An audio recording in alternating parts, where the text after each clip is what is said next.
Hello बच्चों, physics with आशीष में आपका एक बार फिर स्वागत है। आज अपन लोग जो चैप्टर लेके आए हैं वो लेके आए हैं दृढ़ पिंड गतिकी, रिजिड बॉडी। रिजिड बॉडी के अपन कुछ क्वेश्चंस करेंगे, लेकिन उससे पहले मैं आपको जड़त्व आघूर्ण की कुछ बॉडी के जड़त्व आघूर्ण आपको याद तो आपको करना ही है। कुछ का जड़त्व आघूर्ण मैं आपको समझाऊंगा कि किस तरीके से निकालते हैं। तो सबसे पहले उन चीजों को समझने से पहले अपन लोग सबसे पहले देखेंगे कि लंबवत अक्ष प्रमेय और समांतर अक्ष प्रमेय क्या है। ठीक है, लंबवत अक्ष भाई ये आपको डायरेक्ट याद रखनी है, अपन को कोई डेरिवेशन से कोई मतलब नहीं है। डायरेक्ट याद रखो कि भैया एक अपने पास पटल है, पटल मतलब एक समतल मान लो। ठीक है, वो समतल में मैंने कहा ये एक्स अक्ष है, ये वाई अक्ष है और ये जेड अक्ष है। जेड अक्ष के सापेक्ष, जेड अक्ष कैसे आपको सबको पता है, तल के लंबवत बाहर की ओर है इस प्रकार से। ठीक है, तो इस अक्ष के सापेक्ष जड़त्व आघूर्ण का मान क्या होगा, जो इसके लंबवत अक्ष है उन दोनों अक्ष के प्रति जड़त्व आघूर्ण के मान के योग के तुल्य होगा। यानी कि इसके सापेक्ष जड़त्व आघूर्ण का मान होगा इसके अक्ष के, और इस अक्ष के सापेक्ष जो जड़त्व आघूर्ण का मान है उन दोनों के योग के बराबर। यानी कि अगर आई एक्स उसके एक्स अक्ष के सापेक्ष जड़त्व आघूर्ण है, वाई अक्ष के सापेक्ष आई वाई है, तो जेड अक्ष के सापेक्ष क्या होगा, आई जेड बराबर आई एक्स प्लस आई वाई। कोई दिक्कत। दूसरा जो है वो है समांतर अक्ष प्रमेय। समांतर अक्ष प्रमेय कहती है कि भाई एक अक्ष है जो कि गुरुत्वीय केंद्र से जा रही है। ठीक है, और दूसरी जो अक्ष है वो मैंने कह दिया इसके सापेक्ष मुझे जड़त्व आघूर्ण का मान ज्ञात करना है। इन दोनों, ये दोनों समांतर अक्ष है और इनके बीच की दूरी डी है। तो इस अक्ष के सापेक्ष जड़त्व आघूर्ण का मान यानी आईसीडी कह दिया, और इस अक्ष के सापेक्ष जड़त्व आघूर्ण आईएबी कह दो या आईजी कह दो, एक ही बात है। क्या होगा, क्या होगा, इस अक्ष के सापेक्ष जड़त्व आघूर्ण का मान इस अक्ष के सापेक्ष जड़त्व आघूर्ण के मान के तथा इस पिंड के पूरे पिंड के द्रव्यमान m और इन दोनों अक्षों के बीच की दूरी के वर्ग के योग के तुल्य होता है। अगर आपको ये स्टेटमेंट नहीं याद होता है कोई दिक्कत नहीं, अपने डायरेक्ट याद रखो। इस अक्ष के सापेक्ष जड़त्व आघूर्ण क्या होगा, इसके सापेक्ष जड़त्व आघूर्ण प्लस पिंड का द्रव्यमान m और इसके बीच की दूरी d के वर्ग के योग के बराबर होता है। तो आपको ये डायरेक्ट याद रखना है। क्या होता है, आईसीडी बराबर हो जाएगा IAB plus M D square. कोई दिक्कत, बहुत अच्छी बात है। फिर इसके बाद अब ये मेरे को अब कुछ काम का नहीं है, आपको याद होना चाहिए ना। ये मैं मिटा रहा हूँ फिलहाल। यहाँ पे अपन आज क्या करेंगे, इनको सॉल्व करेंगे, क्वेश्चंस को सॉल्व करेंगे, लेकिन उससे पहले भी अपने कुछ टॉपिक्स हैं वो अपन क्लियर कर लेते हैं। देखो वलय के ज्यामितीय अक्ष, वलय का ज्यामितीय अक्ष कैसा था, जैसे ये वलय, ये क्या है वलय। तो वलय, वलय मतलब थी तो ऐसे ही, लेकिन इस वलय को मैंने ऐसे रख रखा है, समझ रहे हो क्या। तो इस वलय को ऐसे, यानी कि इसकी ज्यामितीय अक्ष इसके केंद्र से और इसके तल के लंबवत, केंद्र से जाने वाली अक्ष और इसके तल के लंबवत जो होती है, इसको अपन लोग क्या बोलते हैं, ज्यामितीय अक्ष। किसके लिए, वलय के लिए। याद रखोगे क्या, अरे किसको कहते हैं, समझ गए ना, ज्यामितीय अक्ष। तो ये इसकी ज्यामितीय अक्ष। इसके सापेक्ष जड़त्व आघूर्ण का मान होता है एम आर स्क्वायर। क्या होता है भाई, एम आर स्क्वायर। ठीक है, अब आपसे कोई पूछ ले कि भाई इसके सापेक्ष जड़त्व आघूर्ण हो गया एम आर स्क्वायर, और आपसे पूछे कि इस अक्ष के सापेक्ष बताओ, तो इसको अगर अपन लैंग्वेज में कन्वर्ट करें तो क्या बोलेंगे कि भाई तल के तो लंबवत स्पर्शी अक्ष के सापेक्ष, तल के, भाई तल है ये और तल के लंबवत केंद्र से तो ये जा रही है, और इसके स्पर्शीय कौन सी होगी, मैंने कहा ये वाली। अरे समझ रहे हो कि नहीं समझ रहे हो। तो इसके सापेक्ष जड़त्व आघूर्ण का मान क्या कैसे निकालेंगे, मैंने कहा समांतर अक्ष में से निकालेंगे। इनके बीच की दूरी r है, इसका द्रव्यमान m है। क्या होती है, इस अक्ष के सापेक्ष जड़त्व आघूर्ण का मान, जैसे इसको मैंने बोल दिया CD और इसको मैंने बोल दिया AB। फॉर्मूला क्या था, ICD बराबर IAB प्लस m, और बीच की दूरी क्या है, r है, md स्क्वायर करते हैं ना, तो mr स्क्वायर हो जाएगी। अरे सही बात है क्या। तो IAB इस अक्ष के सापेक्ष जड़त्व आघूर्ण का मान मैंने अभी बताया कि mr स्क्वायर होता है। कितना होता है, mr स्क्वायर प्लस मैंने कहा mr स्क्वायर, यानी कि क्या हो जाएगा, इस अक्ष के सापेक्ष जड़त्व आघूर्ण का मान हो जाएगा 2mr स्क्वायर। बोलो कर दोगे क्या, अरे कर दोगे क्या। अब आपसे मान लो ये पूछ लिया कि अपने पास ये वलय है, मैं मिटा दूं एक बार इसको, एक बार जल्दी जल्दी मैं इनके विभिन्न अक्षों के सापेक्ष जड़त्व आघूर्ण का मान निकाल के बता रहा हूं, तो मिटा रहा हूं इसको। अब आगे देखो, अब वलय ही है, ध्यान से सुनो, वलय ही है, वलय मतलब रिंग, ये वलय है। ठीक है, और अगले ने पूछा बताओ कि इस अक्ष के सापेक्ष जड़त्व आघूर्ण का मान क्या होगा। मैंने कहा वही होगा जो इसके सापेक्ष होगा, क्योंकि दोनों क्या है, व्यास। आपसे क्या पूछा, व्यास के सापेक्ष, वलय की व्यास के सापेक्ष जड़त्व आघूर्ण का मान ज्ञात करो। तो मैंने कहा ये भी व्यास है और ये भी व्यास है, यानी कि दोनों का मान, जैसे मान लो इसको तो x कह दिया और इसको y कह दिया, तो i x बराबर होगा i y। अरे हाँ या ना, ठीक है। और ये i z, मतलब i z आपको दिखेगी कि इस प्रकार होगी, पृष्ठ के लंबवत बाहर की ओर, जिसको मैंने इस प्रकार से दिखा दिया। कैसे, चलो नहीं दिखाया, दिखा दो रे यार, z अक्ष ये। तो z अक्ष के सापेक्ष जड़त्व आघूर्ण का मान आपको पता है क्या, क्या है ये ज्यामितीय अक्ष तो ही, तो इसका क्या होगा, mr स्क्वायर होगा। अब आपको लंबवत अक्ष पर में लगा दो, क्या होती है आई जेड बराबर आई एक्स प्लस आई वाई। मैंने कहा आई एक्स और आई वाई दोनों क्या है, समान है, तो दोनों को लिख दिया आई एक्स। सही बात है क्या? तो यहां से क्या हो जाएगा, ये 2 हो गया। अरे आई एक्स बराबर क्या है, आई वाई, तो ये I X plus I X 2 हो गया is equal to I Z. I Z बराबर कितना है, मैंने कहा एम आर स्क्वायर, यानी कि आई एक्स इजिकल टू क्या हो जाएगा, मैंने कहा एम आर स्क्वायर बटे 2। मैं थोड़ा फास्ट इसलिए बता रहा हूँ क्योंकि आप लोगों ने प्रैक्टिस कर ली होगी एक बार, अपने क्वेश्चंस के लिए अपन को इसकी जरूरत है, इसलिए मैं आपको ये बता रहा हूँ। कर लोगे क्या, I X equal to M R square बटे 2, बोलो हाँ, ठीक है। यानी कि इसके सापेक्ष भी यही होगा और इसके सापेक्ष भी यही होगा, क्या होगा, एम आर स्क्वायर बटे 2, यानी वलय के व्यास के सापेक्ष जड़त्व आघूर्ण का मान क्या होगा, एम आर स्क्वायर बटे 2 होगा, बोलो हाँ, ठीक है।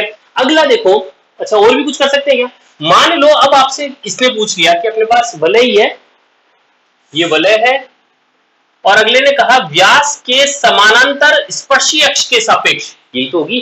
अरे व्यास कहाँ है, ये रहा, व्यास के समानांतर और स्पर्शी अक्ष के सापेक्ष, टेंजेंशियल अक्ष के सापेक्ष अपन को क्या पूछा है, जड़ता हूं। मैंने कहा इसकी या ये केंद्र है और ये इसकी त्रिज्या हुई आर।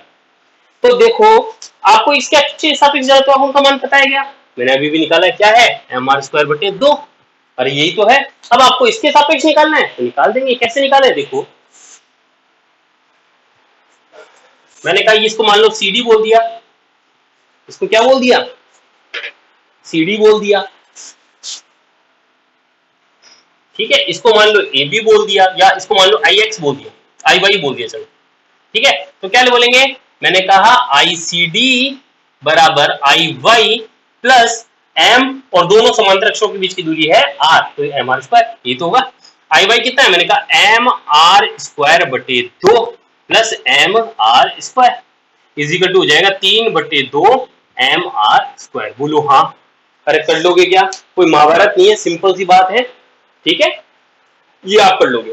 तो मैंने आपको देखो वलय की ज्यामितीय अक्ष के सापेक्ष एम आर स्क्वायर होता है, फिर मैंने वलय की व्यास के सापेक्ष बताया, वलय की व्यास के समानांतर स्पर्शी अक्ष के सापेक्ष बताया, मैंने आपको वलय के लंबवत स्पर्शी अक्ष के सापेक्ष, इन सब के सापेक्ष मैंने जड़त्व आघूर्ण का मान आपको निकाल के बता दिया, आपको समझ में भी आ गया होगा। ऐसा ही काम चक्ति के लिए भी कर लेंगे, समझ रहे हो क्या, चक्ति के लिए कर सकते हैं, चक्ति के लिए करके देखें, एक क्वेश्चन करके देख लेते हैं अपन लोग, इनमें से कोई सा भी। मान लो आपसे पूछिए चक्ति के व्यास के सापेक्ष जड़त्व आघूर्ण का मान पूछ लिया, तो भैया ये तो है चक्ति, ठीक है, और चक्ति की ज्यामितीय अक्ष कैसी होगी, मैंने कहा ये जेड अक्ष। अरे कैसी होगी, ये तो है एक्स अक्ष और ये हो गई वाई अक्ष और ये हो गई जेड अक्ष। जेड अक्ष के सापेक्ष आई जेड आपसे कोई पूछे तो जेड के अक्ष के सापेक्ष जड़त्व आघूर्ण कितना है, मैंने कहा एम आर स्क्वायर बटे 2, यही तो है ज्यामितीय अक्ष। अब आपसे मान लो व्यास के सापेक्ष पूछा है, तो व्यास के सापेक्ष क्या हो जाएगा, यही तो हो जाएगा, यही तो हो गया व्यास। तो आप क्या कहोगे, आई एक्स बराबर तो है आई वाई, जो जैसा भी किया था आपने, मान लो इसको मैंने कह दिया आई, तो क्या करोगे लंबवत अक्ष में से, मैंने कहा आई जेड बराबर आई एक्स प्लस आई वाई, एक्स और वाई दोनों समान है तो मैंने आई लिख दिया इनको, इसको क्या लिख दूंगा 2i। आई जेड कितना है, मैंने कहा एम आर स्क्वायर बटे 2, एम आर स्क्वायर बटे 2। तो इस प्रकार से चक्ति के व्यास के सापेक्ष जड़त्व आघूर्ण का मान हो जाएगा एम आर स्क्वायर बटे 4। जैसे मैंने वलय के लिए किया वैसे ही चारों काम अपन किसके लिए कर सकते हैं, चक्ति के लिए भी कर सकते हैं। तो आपको अपने आप करने में ये आगे नहीं करवा रहा हूं, ये मैं मानता हूं कि तुमको ये वाली पहले वाली बात समझ में आ गई, तो आप चक्ति के लिए भी कर लोगे। ठोस बेलन का, ये मिटा रहा हूं, अगला है अपने पास क्या, ठोस बेलन का ज्यामितीय अक्ष के सापेक्ष। अब ठोस बेलन कैसा होता है, मैंने कहा ये ठोस बेलन है, मतलब अंदर से भरा हुआ है, और ये बेलन है, ठीक है, और ज्यामितीय अक्ष कौन सी होगी, मैंने कही है, तो एक प्रकार से एक चक्ति तो है, अगर इसको मैं चिपका दूं तो ये चक्ति तो बन जाएगी। तो चक्ति का क्या होता है, वही ठोस बेलन का होगा, याद रखना। अगर खोखले बेलन का पूछे तो वही होगा जो वलय का होगा। अरे खोखला बेलन का मान लो बीच में से खाली होता तो ये वलय होती, तो वलय के लिए हो जाएगा एम आर स्क्वायर, और चक्ति के लिए अगर भरा हुआ है, अगर ये बेलन है और ये ठोस बेलन है, तो जो चक्ति का होगा वही बेलन का हो जाएगा, बोलो हाँ या ना, कोई दिक्कत, ठीक है। ठोस बेलन का लंबाई के लंबवत द्रव्यमान केंद्र से गुजरने वाली अक्ष के सापेक्ष, ये डायरेक्ट याद रखना, डेरिवेशन होता है, अपने कोई काम का नहीं, फॉर्मूला आपको याद होना चाहिए। क्या बोल रहा है, एक बेलन है, ये रहा, आपको क्या कह रहा है, इसकी लंबाई के लंबवत, इसके द्रव्यमान केंद्र से, लंबाई के, ये लंबवत का सही लगाया मैंने, है ना, द्रव्यमान केंद्र से गुजरने वाली अक्ष के सापेक्ष जड़त्व आघूर्ण का फॉर्मूला जो होता है, यानी कि इस अक्ष के सापेक्ष होता है एम एल स्क्वायर बटे 12 प्लस एम आर स्क्वायर बटे 4, ये होता है इसका जड़त्व आघूर्ण। कौन सी अक्ष के सापेक्ष, इस अक्ष के सापेक्ष। मान लो कोई आपको इस अक्ष के सापेक्ष पूछ ले तो क्या करोगे भाई, इसको नाम दे दो सी डी का, और इसको नाम दे दो मान लो आई ए बी का, इसको आई ए बी बोल दो, ए बी। तो आपको आईसीडी पूछ रहा है, तो आईसीडी इक्वल टू क्या होगा, इसकी पूरी की लंबाई एल है, इस पूरी की लंबाई कितनी है एल। तो यहां पर अपन क्या करें, एल कैपिटल कर दो भैया। तो मैंने कहा आईसीडी इज इक्वल टू होगा आई ए बी प्लस द्रव्यमान और दोनों अक्षों समांतर अक्षों के बीच की दूरी कितनी है, मैंने कहा L/2, L/2 का होल स्क्वायर यानी कि L स्क्वायर बाई 4, हाँ या ना।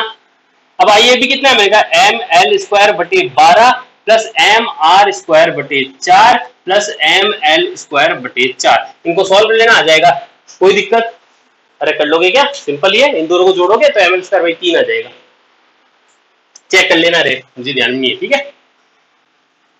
अगला क्या है, ठोस गोले का जड़त्व आघूर्ण 2/5 एम आर स्क्वायर।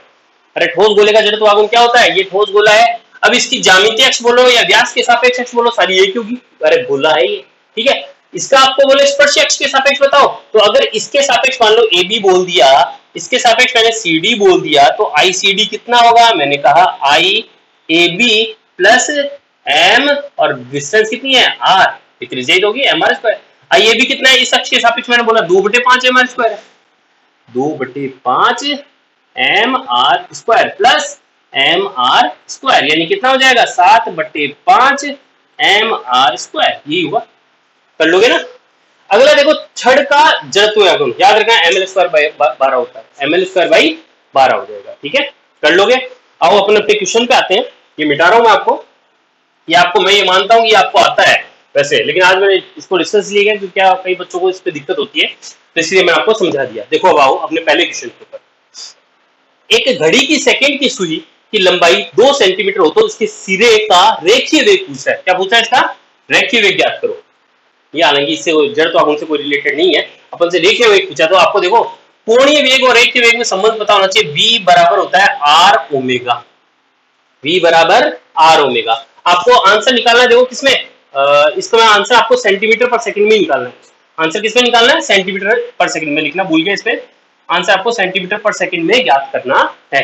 तो मैं यहां पर अब कह रहा हूं आर, आर कितनी, मैंने कहा 2 सेंटीमीटर, और ओमेगा, ओमेगा क्या है, मैंने कहा ओमेगा होता है कोणीय वेग, कोणीय वेग यानी वेग बराबर विस्थापन अपॉन समय, तो कोणीय वेग बराबर कोणीय विस्थापन अपॉन समय यानी कि थीटा अपॉन टी, यही तो होगा, ओमेगा बराबर क्या होगा, थीटा अपॉन टी। अब मैंने कहा ये तो हो गया 2 सेंटीमीटर, और थीटा कितना होगा भाई, थीटा क्या होगा कोणीय। अब मैंने कहा एक चक्कर अगर ये काट रहा है, घड़ी की सुई कौन सी वाली, सेकंड वाली सुई, एक चक्कर अगर काटती है तो कितना एंगल बनाएगी, मैंने कहा 2 पाई का, अरे कितने का बनाएगी 2 पाई, तो यानी कि थीटा हो गया अपने पास 2 पाई का, और समय कितना लगेगा, एक सेकंड की सुई को एक चक्कर काटने में कितना समय लगेगा, मैंने कहा 60 सेकंड, अरे हाँ या ना, ठीक है। तो मैंने कहा 2 दूनी 4 और 4 से इसको काट देंगे यानी कि आ जाएगा पाई बाई 15, अरे हाँ या ना, ये आ गया अपने पास आंसर नंबर, पहले का आंसर क्या आ गया, डी आ गया। दूसरा क्वेश्चन देखो,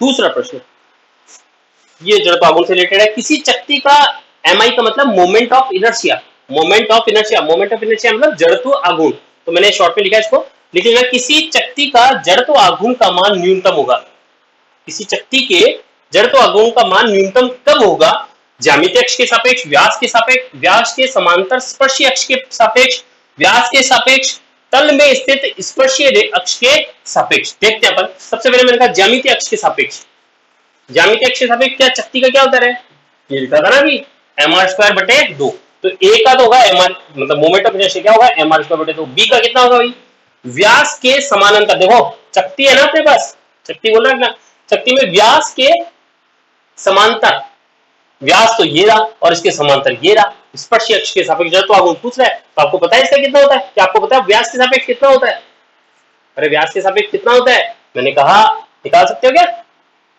अरे निकाल सकते हो क्या, चलो निकाल के बताता हूं आपको। जैसे अपने पास ये तो है क्या चक्ति, और चक्ति का व्यास के सापेक्ष अपने से पूछ रहा है, तो आपको पता है कि इसके जेड अक्ष, अभी वैसे निकाला था मैंने, जेड अक्ष के सापेक्ष जड़त्व आघूर्ण का मान आई जेड जो है वो कितना है mr²/2 है, यही तो है। और आपसे क्या पूछ रहा है, व्यास के सापेक्ष अगर पूछता है तो व्यास के सापेक्ष क्या होगा बताओ, इसमें क्या कर देंगे, चलो निकाल के बताते हैं, आई एक्स और आई वाई, ये एक्स अक्ष है और ये वाई अक्ष है, तो आई एक्स बराबर आई वाई इज इक्वल टू आई होगा, यही तो होगा। और मैं अगर लिखूंगा जेड एक्स के सापेक्ष तो आई जेड बराबर हो जाएगा आई एक्स प्लस आई वाई। दोनों का मान समान है, इसको आई प्लस आई क्या लिख दिया मैंने, 2i लिख दिया। और ये कितना है, एम आर स्क्वायर बटे 2 है। तो कितना हो जाएगा, 2 का भाग लग के आई बराबर हो जाएगा एम आर स्क्वायर बटे कितना, 4। तो यानी कि अब ये आपको याद भी हो जाना चाहिए, इस अक्ष के सापेक्ष क्या है, अरे इस अक्ष के सापेक्ष क्या हुआ, एम आर स्क्वायर बटे 4 हुआ। तो इस अक्ष के सापेक्ष निकालो तो इसमें क्या लग जाएगी, समांतर अक्ष में मैं इसको मान दिया सी डी बोल दिया, इसको मैंने ए बी बोल दिया। वैसे आप प्रैक्टिस करोगे ना तो ज्यादा टाइम नहीं लगेगा आपको। आई सी डी बराबर मैंने कहा कितना हो जाएगा, मैंने कहा आई ए बी प्लस कितना है, यार है तो ये हो जाएगा M R square. I A B के अक्ष के सापेक्ष कितना है, ए बी अक्ष के सापेक्ष ये है व्यास, तो इसके सापेक्ष है एम आर स्क्वायर बटे 4, एम आर स्क्वायर बटे 4 प्लस एम आर स्क्वायर, यानी कि हो जाएगा 5 बटे 4 एम आर स्क्वायर। तो यानी कि इसके जो बी ऑप्शन जो दे रखा है, क्या है बी, क्या है, व्यास के समांतर स्पर्शी, ये होगा 5 बटे 4 एम आर स्क्वायर। फिर तीसरे के सापेक्ष निकालो, वैसे इतना टाइम लगता नहीं है, मैं आपको बता रहा हूं, आपको ये याद ही हो जाते हैं तो समझाने के पॉइंट ऑफ व्यू से। तीसरा देख लो, तीसरा है व्यास के प्रति, अभी भी निकाला था कितना था, सी एम आर स्क्वायर बटे 4। अरे इसके सापेक्ष ये तो निकाला, ए बी एक्स क्या है, व्यास के सापेक्ष तो था, एम आर स्क्वायर बटे 4 निकाला। और डी क्या है, तल में स्थित, क्या, चकती के तल में स्थित स्पर्शीय, ये लो, तो इसमें और इसमें कोई फर्क नहीं है, तो इसका तो यही होगा, तल में स्थित 5 बटे 4 एम आर स्क्वायर ही होगा। मतलब ये दोनों तो सेम ही बात होगी, ये आंसर नहीं होंगे। देखते आंसर कौन सा होगा, इसमें क्या पूछा आपने से, न्यूनतम पूछा है, न्यूनतम कौन सा होगा भैया, सबसे कम कौन सा है इसमें से, मैंने कहा ये आधा हो गया, ये चौथा ये हो गया, तो सबसे यानी सी व्यास के प्रति होगा क्या, न्यूनतम। कोई दिक्कत। अगला क्वेश्चन देखो, क्वेश्चन नंबर 3, बेटा दो,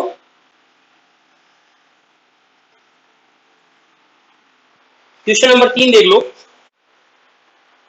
एल लंबाई तथा एम द्रव्यमान के एक पतले तार को अर्धवृत्त के रूप में जोड़ा गया है, उसके स्वतंत्र छोरों को मिलाने वाली अक्ष के सापेक्ष जड़त्व आघूर्ण का मान। तो देखो अपने पास एक एल लंबाई की है छड़ और उसको अर्धवृत्त के रूप में अपन ने जोड़ दिया, इसकी लंबाई एल है, ठीक है। तो अगर इसकी लंबाई एल है तो आपसे कोई पूछा और इनको दोनों को जोड़कर अपने ये इस अक्ष के सापेक्ष अपन को जड़त्व आघूर्ण पूछ रहा है, तो मैंने कहा इसकी त्रिज्या आर है, तो अपन इसकी त्रिज्या पता नहीं है, अपन निकाल सकते हैं। कैसे निकाले, मैंने कहा इसकी लंबाई अगर एल है तो मैंने कहा पाई आर, भाई पूरा तो होता है 2 पाई आर, तो आधा हो जाएगा पाई आर और वो बराबर किसके, एल के। तो यहाँ पे आर बराबर क्या आ जाएगा, एल अपॉन पाई। तो यहाँ पर मैंने इसकी त्रिज्या निकाल ली। अब मैंने कहा इसके व्यास के सापेक्ष जड़त्व आघूर्ण का मान क्या होता है, एक तरीके वलय की व्यास के सापेक्ष, वही वलय की जड़त्व अक्ष के सापेक्ष, ज्यामिति अक्ष के सापेक्ष जो जड़त्व आघूर्ण होता है वो होता है M R square, M R square. और अगर मैं इसके व्यास के सापेक्ष बोलूंगा तो वो होता है आई बराबर एम आर स्क्वायर बाई 2, ठीक है। आर का मान रखने पर तो I is equal to M by 2 और आर कितना है, मैंने कहा L square by pi square. तो इसका आंसर क्या हो जाएगा, M L square by 2 pi square, यानी कि ए। कोई दिक्कत। क्वेश्चन नंबर 4 देखो, एल लंबाई की पतली छड़ के लंबवत एक किनारे से गुजरने वाली अक्ष के सापेक्ष घूर्णन त्रिज्या होगी। देखिए घूर्णन त्रिज्या पूछ रहा है, किसी भी पिंड का अगर जड़त्व आघूर्ण का मान कुछ हो तो उसको अपन जड़त्व आघूर्ण को अपन क्या करेंगे, एम के स्क्वायर से निकाल, एम के स्क्वायर के बराबर कर देंगे और जो के होगा वो घूर्णन त्रिज्या होती है ना। घूर्णन त्रिज्या कॉन्सेप्ट आप एक बार पढ़ लेना। क्या कहा मैंने कहा आप इस पिंड का जड़त्व आघूर्ण निकाल लो, उसको एम के स्क्वायर के बराबर कर देना, जो के का मान आएगा वो घूर्णन त्रिज्या होगी। तो कैसे निकाले देखना एक बार। एल लंबाई की एक पतली छड़ के लंबवत, एल लंबाई है अपने पास एक छड़ है और लंबाई एल हो गई इसकी, और इसकी पतली छड़ के लंबवत एक किनारे से गुजरने वाली यानी कि इससे जाने वाली अक्ष के सापेक्ष जड़त्व आघूर्ण का घूर्णन त्रिज्या है। क्या आपको इसके सापेक्ष पता है जड़त्व आघूर्ण का मान, मैंने अभी भी बताया था छड़ का जड़त्व आघूर्ण इसके ज्यामितीय अक्ष के सापेक्ष यानी कि ये इसकी ज्यामितीय अक्ष होगी तो वो होता है एम एल स्क्वायर बाई 12 इसके सापेक्ष। ये मान लो ए बी बोल दिया मैंने और इसको बोल दिया सी डी, तो सी डी के सापेक्ष निकालना है। आई सी डी बराबर क्या होगा, आई ए बी प्लस एम, बीच की डिस्टेंस कितनी है भाई, ये पूरी एल है तो ये हो जाएगी एल बाई 2, तो इसका स्क्वायर यानी एल स्क्वायर बाई 4।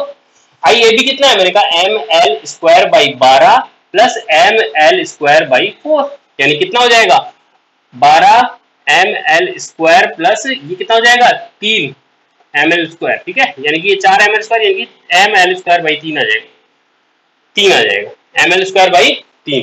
अब अगले ने क्या कहा, मुझे इसकी क्या निकालनी, घूर्णन त्रिज्या, यानी कि जो आया है उसको किसके बराबर कर दूं, मैंने कहा एम के स्क्वायर के बराबर कर दूं। एम से एम कट गया, के का मान कितना आ गया, अंडर रूट करोगे तो एल बाई रूट 3 आ जाएगा।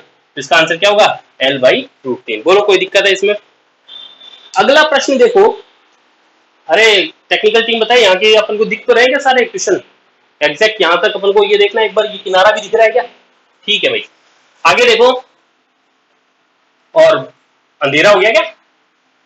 ठीक है भाई, देखो देखो जल्दी से देखो। क्वेश्चन नंबर 5, यदि किसी चक्ति का उसके तल में स्थित स्पर्श रेखीय अक्ष के सापेक्ष जड़त्व आघूर्ण का मान I हो तो उसके तल के लंबवत स्पर्श रेखीय अक्ष के सापेक्ष जड़त्व आघूर्ण होगा। देखो क्या कह रहा है, एक चक्ति का उसके तल में स्थित, एक चक्ति है उसके तल में स्थित स्पर्श रेखीय यानी इस अक्ष के सापेक्ष जड़त्व आघूर्ण। जैसे क्या होता है आपको पता हो तो भाई, अपने पास चक्ति है, चक्ति का ज्यामितीय अक्ष के सापेक्ष होता है mr²/2, इसका आधा होता है ये होता है mr²/4। ये कितना होता है mr²/4। इसके सापेक्ष कितना हो जाएगा निकाल सकते हैं अपन लोग, क्या आएगा 5/4 mr²। में पहले निकाल चुका हूं, कोई गलती तो नहीं कर रहा हूं। mr²/4 को mr² से प्लस करूंगा तो ये आएगा 5/4 mr² होता है, ठीक है ना। और इसका मान अपन को कितना दे रखा है 5/4 mr², ये दे रखा है अपन को I। क्या होगा इसका स्पर्श रेखीय अक्ष जड़त्व आघूर्ण का मान I हो तो उसके तल के लंबवत, अब देखो उसके तल, ये मान लो वही अपने पास क्या है चक्ति है, और उसके तल के लंबवत स्पर्श रेखीय, तल के लंबवत स्पर्श रेखीय, यही होगा क्या? क्या आपको इसके सापेक्ष जड़त्व आघूर्ण का मान पता है? बिल्कुल पता है, कितना mr²/2। इसके सापेक्ष कितना होता है mr²/2। अगर इसके सापेक्ष निकालोगे तो कितना आएगा प्लस mr², यानी कि 3/2 mr²। अरे भैया समझ में आना चाहिए, कैसे आएगा भैया? अपन समांतर अक्ष में से लगा देंगे, इस अक्ष के सापेक्ष ICD = IAB + mr²। तो इसमें मेरे को mr² जोड़ना पड़ेगा, तो 3/2 mr² तो आएगा, ये होगा। अब मतलब कि इसका मान, मतलब इसको मान लो I' बोल रहा हूँ, क्या बोल रहा हूँ I'। तो I' मेरे पास कितना है 3/2 mr²। अब mr² का मान यहां से रख दो, mr² का मान यहां से रखो तो 4 इधर गया और 5 नीचे आ गया, तो कितना आ गया 4i/5। 4i/5, अरे हाँ है ना। अरे mr² जो था ना इसका, ये mr², उसका मान यहां से निकाल के रख दिया, क्योंकि मुझे आंसर किसके पदों में पूछ रखा है I के पदों में पूछ रखा है। तो देखो अब कितना हो जाएगा 2 दूनी 4, 3 दूनी 6, I/5, यानी कि आंसर हो गया A। अरे समझ में आ रहा है क्या? अगला प्रश्न देखो, ये प्रश्न हो गया तो इसको मिटा रहा हूं मैं।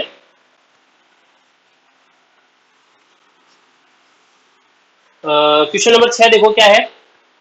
देखो क्वेश्चन नंबर 6, क्वेश्चन नंबर 6 की बात करें तो एक समान द्रव्यमान व त्रिज्या के दो गोले परस्पर स्पर्श कर रहे हैं। तो देखो ये दो गोले हैं, एक गोला और ये दूसरा गोला स्पर्श कर रहे हैं। यदि एक गोले के व्यास के सापेक्ष, ये गोला है और इसके व्यास के सापेक्ष जड़त्व आघूर्ण का मान I है, तो भैया इसके सापेक्ष जड़त्व आघूर्ण होता कितना है वैसे 2/5 mr² होता है, पता है क्या आपको?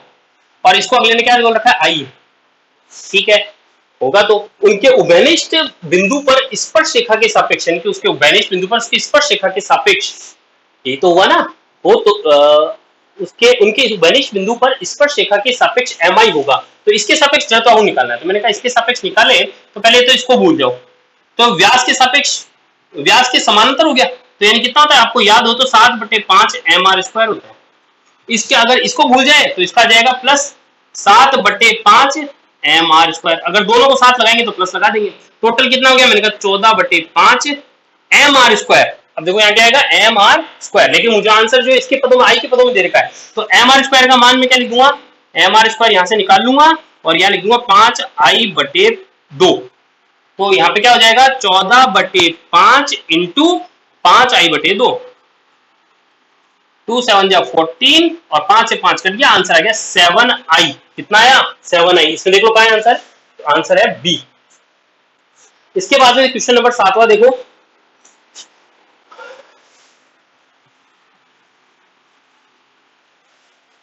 क्वेश्चन नंबर 7वां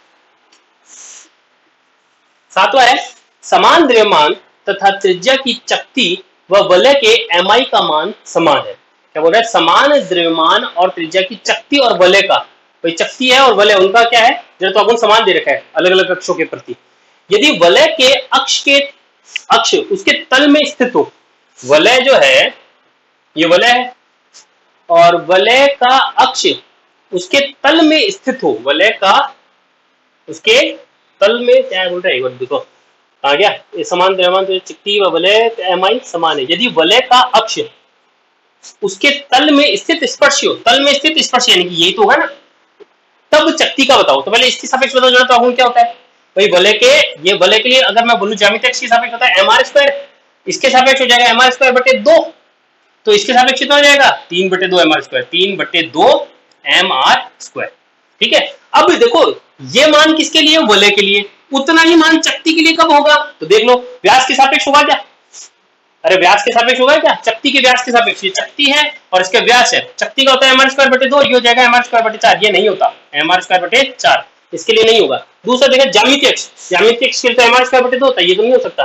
फिर तल के लंबवत स्पर्शीय, तल के जैसे ये तो है चक्ति, तल के लंबवत ये रहा स्पर्शीय, तो देखो इसके सापेक्ष कितना होता है भाई, चक्ति का होता है ये होता है mr स्क्वायर बटे 2 और प्लस mr स्क्वायर, यानी इसके लिए आएगा 3 बटे 2 mr स्क्वायर, यानी कि चक्ति के तल के लंबवत और स्पर्शी अक्ष के सापेक्ष जो जड़त्व आघूर्ण का मान होता है वही वलय के तल में स्थित और उसके स्पर्शी अक्ष के सापेक्ष जड़त्व आघूर्ण का मान, इन दोनों का मान यही होता है। तो इसका आंसर क्या होगा, सी। ठीक है, अगला देखो, तीन समान द्रव्यमान, तीन समान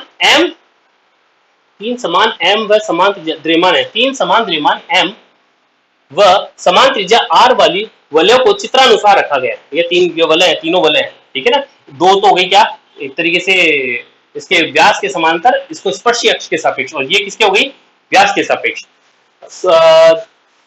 चित्रानुसार रखा गया है। तब तल में स्थित x अक्ष देश के सापेक्ष इस निकाय का जड़त्व आघूर्ण का मान निकालना है। तो देखो भैया कैसे निकाले, देखते हैं। क्वेश्चन नंबर कौन सा है, ये 8।